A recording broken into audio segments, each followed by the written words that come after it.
They didn't show Geostorm to critics because they made it in 2014 and it apparently turned out so bad they spent the last 3 years and millions more dollars trying to turn it into something they can release. That's why. Anyway, here's a movie about firefighters.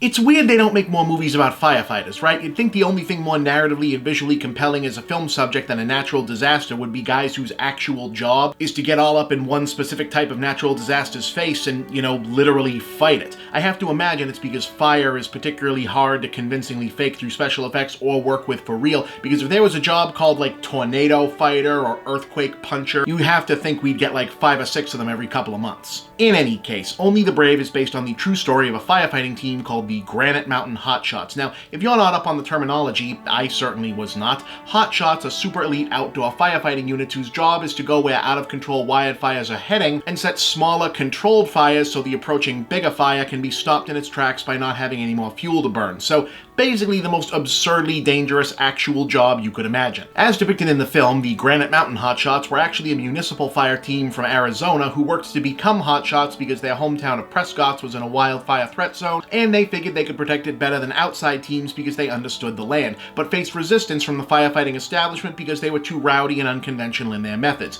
Ultimately, they attained their goal and became locally famous for acts of heroism until, well, no spoilers, but I'm not sure there's such a thing as a firefighting biopic with a happy ending, so yeah. If you're thinking you can probably guess the entire film just from that plot description, you probably can. Josh Brolin is our main character, the Hotshot's demanding but caring, tough-as-nails leader whose tragic origin story is about as thinly veiled as the fact that he's secretly a big softie at heart. Jennifer Connelly is his nobly suffering wife. Miles Teller is the troubled newbie he takes under his wing, a recovering addict who goes out for the job to provide for his pregnant ex-girlfriend. Taylor Kitsch is the sleazy asshole who might not be a sleazy asshole if you get to know him, and James Badge Dale is also here because I'm pretty sure you're not allowed to make movies like this without him in it. Speaking of which, Jeff Bridges also in here. I mean, I kid, but the movie is actually exceedingly solid. The plot is movie of the week boilerplate, sure, but as tough, hard stories about tough, hard men doing a tough, hard job, it's a very solid example of the form, though your individual tolerance for yet another inspiring true story about stern, macho hardasses whose performative toughness masks profound emotional depth is going to decide whether or not it works for you. But on objective terms, the drama is honest, the characters, while arch and broadly drawn, are compelling, and the overall tone is surprisingly subdued and a matter of fact. You could have knocked me over with a CGI feather when the credits rolled, and I was reminded that this comes to us from the director of Tron Legacy and Oblivion, given that this is such an overall laid-back, matter-of-fact procedural thing when it comes to the firefighting set pieces, which easily could have been big, overdone effect spectacles. I'll also say this for it, I appreciate the way it leans into what feels like a general audience distaste thus far for Miles Teller as a leading man by sticking him in the requisite guy who needs his ass kicked for most of Act 2 to earn the right to be thought of as remotely likable by Act 3 pot. If the rub, fair or not, on Teller seems to be this kid really needs to work an actual job for a while with audiences, it's kind of brilliant to make that the meta arc for his entire character. And what do you know, he actually makes the eventual transformation into hardscrabble, blue-collar, tough guy work, so well done. Likewise, it's definitely a nice change of pace to not absolutely despise Taylor Kitsch something again, while Brolin,